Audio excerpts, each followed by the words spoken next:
What's up, guys, and welcome back. If you're new to the channel, my name is Matt Samolsky. I'm Matt the Car Guy. On this channel I do car reviews. I'm back here at Gettle Hyundai of Lakewood, Florida, and today I have 2023 Hyundai Santa Fe XRT to review.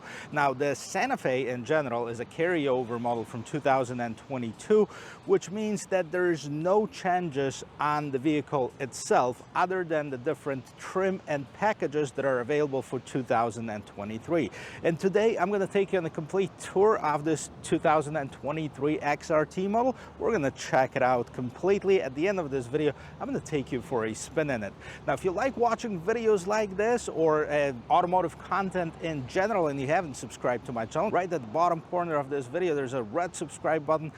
Help me hit my goal of 10,000 subscribers by the end of this year. I know it's a tall order, but we're halfway there. I know you can do it. I know you can help me. Well, let's get back to this vehicle.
Well, as I mentioned at the beginning of this video, the 2023 model year is a carryover from 2022, so there's no significant changes between the 2 years. Now, before we dive into this particular model, let's talk about the Santa Fe in general. So this is actually a 4th generation of Santa Fe. It started off in 2006 with this kind of ugly looking, in my opinion, and awkward SUV. Then the 2nd generation was this toned down, a little bit more polished. Then Hyundai really wowed us with the 3rd generation, and this is something else. The 4th generation by far exceeded my expectations when I first did the Hyundai Santa Fe Calligraphy a few years back. I was wowed by this vehicle. Now, that was the top of the line model. This is towards the bottom of the lineup. Let's see how this differs and what makes this an XRT. So, like I mentioned before, an XRT is a trim level that's built on the SEL platform. So you get pretty much all of the amenities of the SEL platform with an addition of some exterior styling, and that's what the XRT is all about. It's meant to give this vehicle a little bit more rugged look, and yeah, it's just a look. There's really no performance enhancements, no better off-road capability on this vehicle than it is on the regular Santa Fe, but it looks a little bit meaner, a little bit tougher. So let's start right in the front of this vehicle. First of all, the hood, same as on all the other trim levels, nice, polished. It does have this letter T that we've seen on so many different Hyundai models, and that's basically a little bit of a bulge right in the middle of this hood, and it kind of dissipates into towards the windshield over here. Now, if you look at this front end, the first thing you see is this double headlight unit. Now, this top portion right here is basically a daytime running light, and when it lights up, it cascades down to the bottom headlight unit, which is fully LED as far as the headlights and the high beams, but as far as the turn signals, they still left it with the incandescent setup over here. Now, the XRT will get the black trim over here, the black grille, as well as the black bottom portion of this bumper. Now, this very bottom bumper applique, that's what makes the XRT an XRT. It makes it look a little bit meaner, a little bit tougher, and it has this kind of, it's not polished aluminum, more more like a gunpowder gray trim at the bottom. Fits really nice with the rest of this vehicle. It does have this bright Hyundai logo in here, and now it does have a little bit of an air intake over here. Now that's for better aerodynamic, better airflow. I used to say that it also affects the temperature of the brakes, and it does, but it's minimal, and it's really not why manufacturers are using that. So you live and learn, right? Better airflow right here. This is fully functional. Well, we gotta give credit where credit is due. First of all, let's check it out. It does have the struts on both sides of the hood, keeping it nice and tall. So a good job, Hyundai, for providing us with the hood struts instead of the prop stick over here. Now, there's actually 4 different engines available in 2023 Santa Fe. We're gonna stick with this one. So this is a 2.5 liter inline 4-cylinder naturally aspirated engine, 191 horsepower, 181 pound-feet of torque. It is mated to an 8-speed automatic transmission with pedal shifters, and this particular one is a front-wheel drive, but you can also opt in for an H-Track all-wheel drive. Now, if the power wasn't enough, if you go with limited or above, you get the 2.5 liter engine with 277 horsepower. Also, both hybrid and the plug-in hybrid have over 200 horsepower and a great gas mileage. Side profile really gives this trim away. I gotta tell you, there's certain characteristics that are very exclusive to the XRT trim. And we're gonna start with the wheel and tire setup. Now, as far as the wheels, standard, exclusive to XRT, 18-inch black alloy wheels. Now, tires 235 by 60, that's the size of the tires, so they're nice and meaty. Also, you see a lot of the black accents, like this matte black cladding that continues starting from around the wheels and then at the bottom of this of the doors, both doors continuing back towards the rear bumper. Now this makes it up for a little bit beefier and more masculine look. And then there's one thing that I keep on questioning in my head, but I guess I don't like it. That's what I'm trying to say. And those are the side steps. Now the side steps are kind of awkward. They're you can't step on it unless the doors are open, which would make sense. You open the doors, you can step on it, but you know, they're so low to the ground, there's really no need for it. I guess, you know, if somebody has some mobility issues and have a problem getting in and out of the car, that might be you know, useful, but overall I think that's a miss. What also we have now for the XRT trim, we have the black roof rails with the crossbars standard. These are not added by the dealer, they come standard from the factory like this. You also have the black mirrors with the turn signal indicator, blind spot monitor over here, and then you have this satin chrome trim around the windows, and of course the pillars are all blacked out. Satin chrome door handles, and that does include the smart entry system. As long as you have the key on you, you don't have to press any buttons to lock or unlock this vehicle. Now let's move to the back. Let's see what it's all about. Vehicle, I like it. It does have kind of a big gate spoiler, third brake light, exposed wiper. I wish they would hide it right underneath here. We were talking about it on the other one when I did it. Now it does have the taillight set up over here. You have the reverse lights, regular lights. Now the turn signals are right at the bottom here, and these are not LEDs. This is still the incandescent setup on this trim. You might have to go to a higher trim level to get to the LEDs. Santa Fe XRT badge over here. If it was an all-wheel drive, it would have an H-Track on this side. And look at this rear bumper. That portion is exclusive to the XRT. You still have this gunmetal powder trim. Kind of an interesting looking bottom bumper, if you ask me. It's got a lot of different things going on in here. It does have the exhaust on the right hand side of the vehicle. What I like about it, even with this fairly base model, you do get the power lift gate. So I mean, that's a plus, right? That's a premium equipment. It opens up pretty quick, and it opens up pretty tall, giving me enough headroom to go right underneath here. And let's check out the room underneath here. Curious how much room we're gonna have in here, and voila, wow, there's tons of room inside of it, it almost looks like it can fit a third row seat in the back. Now, it's probably the largest in its class. I haven't measured it, but at least, you know, visually that's what it is. What else do we have in this cargo compartment? You see that we do have this charger, cigarette light start style charging adapter over here. You do have a cargo cover that I removed because I want to show you how the seats fold down, and I also want to show you what's underneath here. So first of all, you have two storage compartments. One of them is here, and that's where you have the tools to remove the spare tire and change it, and a little bit more storage. By the way, there is a spare tire underneath this vehicle, so don't worry, you're not missing it. But what's pretty cool about it, check this out.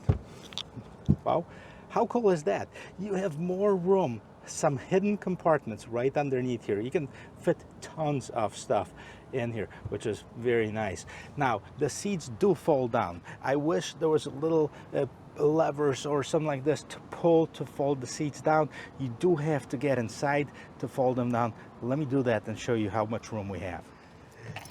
Voila, this is what you get with the seats down. So there's tons of room in here. You probably can't move your house with this, but maybe if you have a tiny house and if you just want to move one bedroom out of that, well, maybe that. Well guys, I'm 6 feet tall. As a point of reference, I fit comfortably in the back seat of this Santa Fe. I have plenty of knee room, plenty of headroom, and plenty of shoulder room. So there's really no shortage of room. And that's with the seat adjusted to my regular driving position. There are also pretty cool features on the interior of this vehicle. So come on in, I'll show it to you.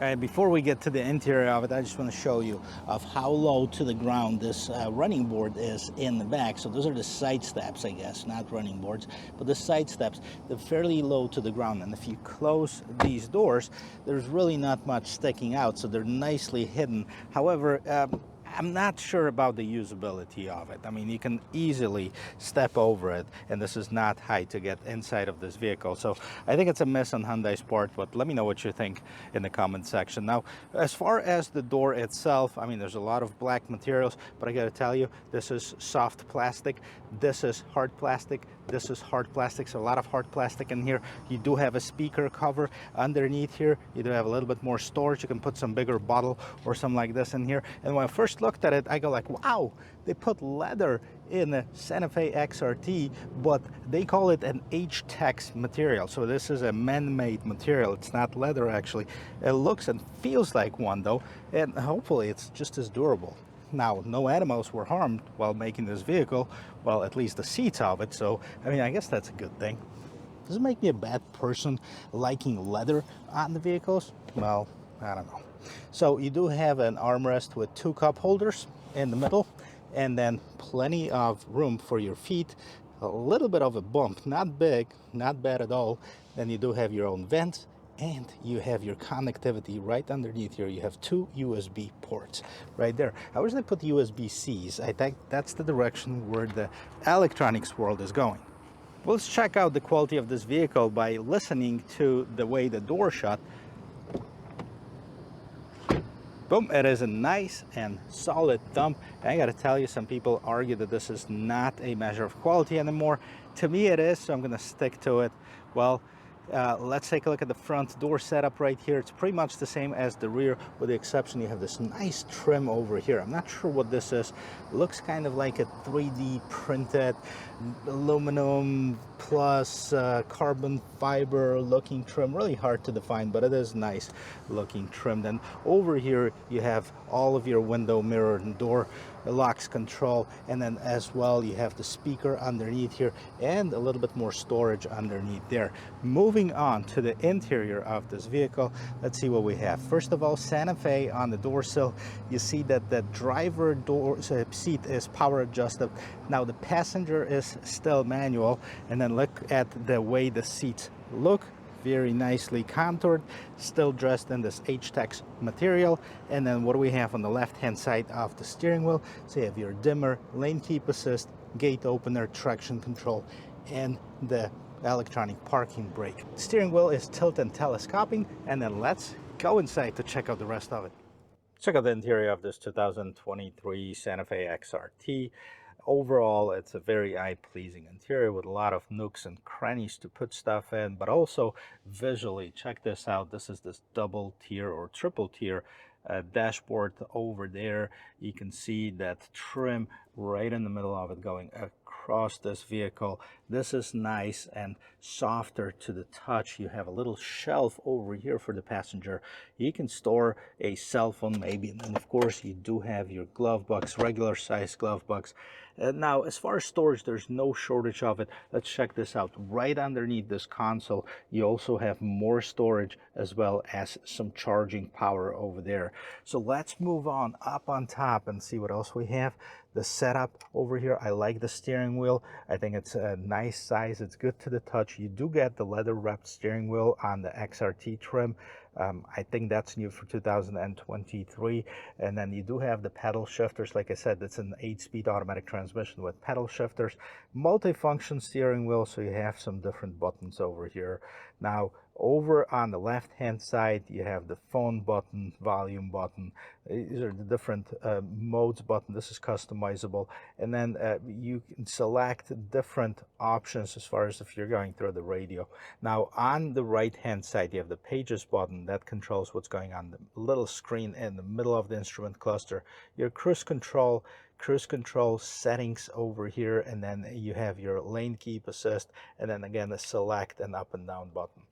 Let's move on to the instrument cluster. So you do have the digital and analog combination over here. The analog, you have both of those dials on the left hand side, tachometer, right hand side speedometer. You also have the fuel gauge and the temperature gauge at the bottom inside of those. Now in the middle you have a screen that's semi-customizable. They can display different options, so let's go through some of them. So you can see this is the compass for basically navigation. You have a miles range over there. It showed up 41 miles. Tire pressure, you need to drive to display. Then you have the OK settings as far as the lane keep assist, attention level assist, drive information, since refueling, so different trip levels, accumulated info, auto stop, and then you can set this up to have your speed in the middle over there. Now, turn-by-turn direction is going to be displayed here if you turn on your navigation system, and then this is your info again. So this is it. This is your customization in the middle screen over here. It doesn't have my favorite feature as far as the blind spot monitor over here, which you see on the higher end levels. Also, if you go with the calligraphy edition, you do have the fully digital screen over here. Now, what's changed over here is they updated screen, and see, this is what happened right now. We went too low on gas, and it says low fuel, search for nearby gas station. Before we get to it, let's hit yes, because I want to show you the navigation too. So it finds the navigation, but it not only does that, it also, on some cases, it shows you the price of gas. So you go Chevron, let's say, it's going to take us there. Now this particular one doesn't have the pricing listed on it, which is kind of strange. Some of them do, some of them don't. But let's get back to the home screen. But where I was going with this, they upgraded this to the 10.25-inch screen. And that's pretty much standard right now. So you get that with this higher end infotainment system. And I like this infotainment system with the exception of one thing. And that one thing is the Android Auto and Apple CarPlay, which is available. However, you have to connect it through a USB. I really wish that they listen to so many people that I know complaining about it and actually have the wireless capability with this larger infotainment system. You do have it with the smaller 8-inch screen. So same menu as we've seen on pretty much all of the Hyundais. You have your map. Now, can the map be displayed in the full screen? Yep. Okay, just hide that third portion of it. Right, back to home, navigation menu. This is a really easy to use navigation system. You can use your voice, you can use your safe places, previous destination. You can do the new search, and you can just basically enter point of interest name, address, or coordinates. So you can do it in several different ways. Go back to home, phone projection, voice memo. This is a pretty useful feature, allows you to record a short voice message and retrieve it at a later time, so you don't have to get distracted looking for a pen trying to write down a phone number or something. Quiet mode, valet mode, HD radio data. Now quiet mode, that basically limits the front speaker output, turns off the rear speaker in case the baby's sleeping. Radio, check this out. This is new.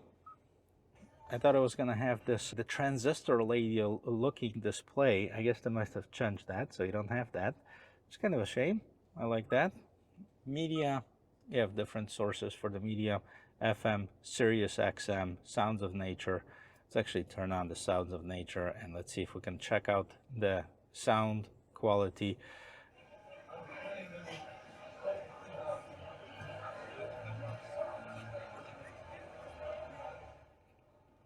Okay, it's not branded stereo, but the quality of it is pretty decent.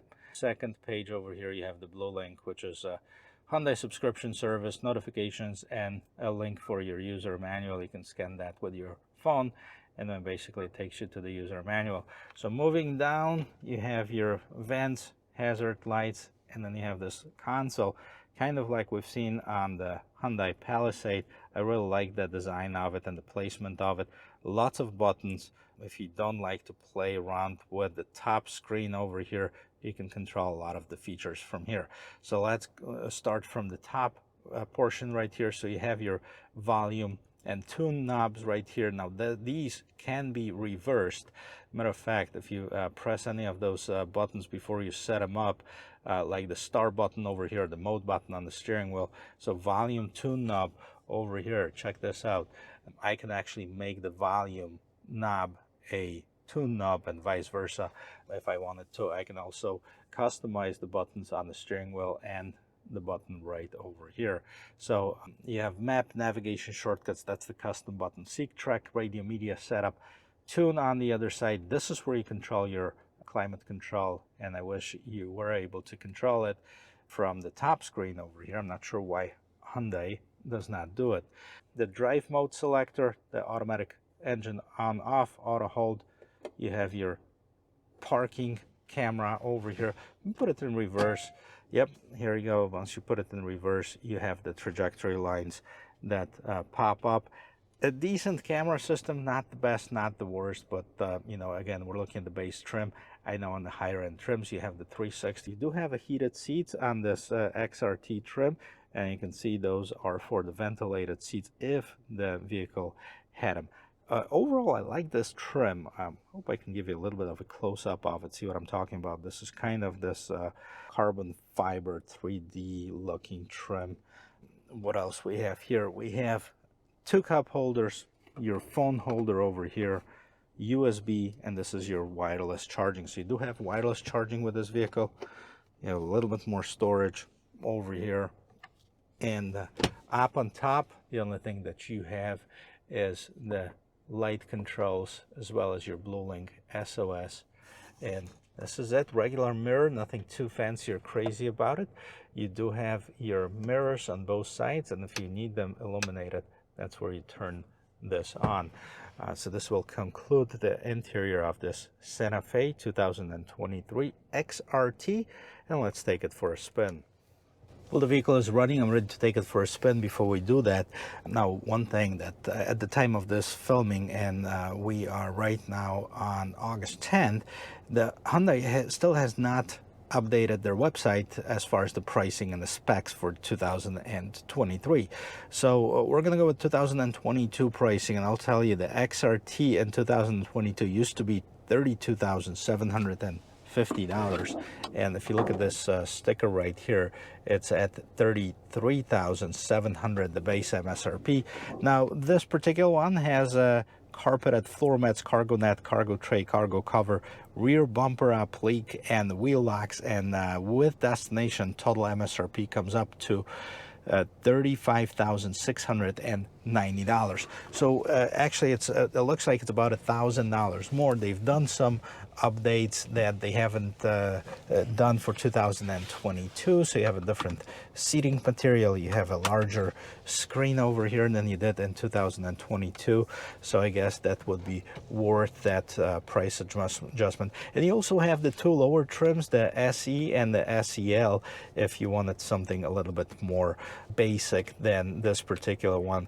Now, one thing we didn't go over is the different drive modes. So as any Hyundai, they have 3 different drive modes, and that's Comfort, Sport, and Smart. We're going to leave it in Sport mode. You switch it through this dial, rotating dial in the middle here, and then we're going to take this for a quick spin. Before we take it on the road, I actually would like to check out the turning. So I'm going to turn the wheel all the way to the left, and then we're going to have 1, 2, 3, 4 parking spots to completely turn this vehicle around. So it is nice, tight parking spot. Like I mentioned before, I like the way that this steering wheel feels in your hand. It's the right size, it's the right thickness, and I'm gonna take that on the road.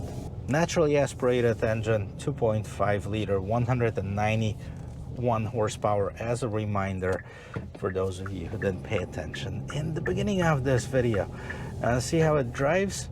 I don't necessarily need to check it the full 0 to 60, but it's also important to have a vehicle that have enough acceleration to merge into traffic and to give you the ability to escape a dangerous situation if you need to. So we have a little bit stretch of road right here. I'm gonna park it basically 0 miles per hour, and let's go.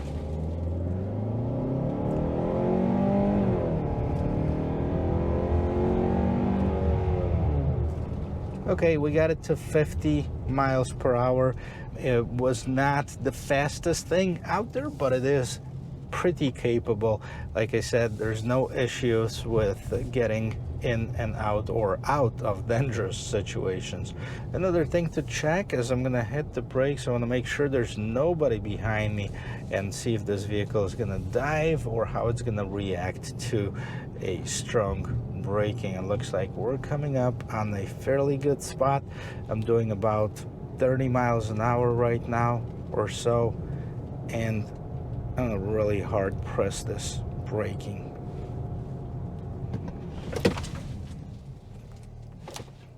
Wow, that's actually pretty impressive. I stopped before where I anticipated to stop, so it is a pretty good braking system. I didn't feel any unusual diving too deep or any weird things about it. We're gonna do a quick run around the neighborhood here and check out the body roll while turning, and then I'm gonna give you my last thoughts for this vehicle, and then we're gonna finish this up really quick.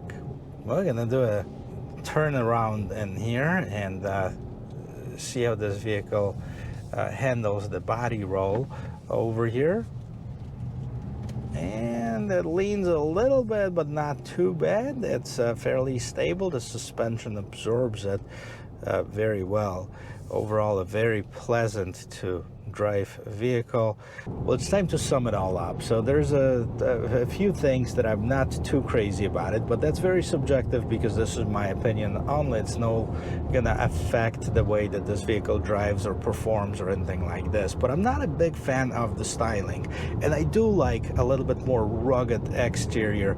For some reason, I think they tried a little bit too hard to make it into something that it's not, if you know what I'm saying. They tried to make it a little bit rugged. It's not a rugged vehicle. It is a very nice plush SUV in the smaller mid-size segment, and that's where it should be. I don't see a huge need for this particular trim, but I do like the vehicle overall. It drives very nice. It's got tons of room. It's got this hidden compartment underneath the floor in the back, tons of room in the back, tons of room in the front. It's got many amenities that you can only dream of in some of the competitive vehicles, and it's priced accordingly. I mean, at $35,000 MSRP, you'd probably add another $2,000 to get an all-wheel drive, the H-Track all-wheel drive system.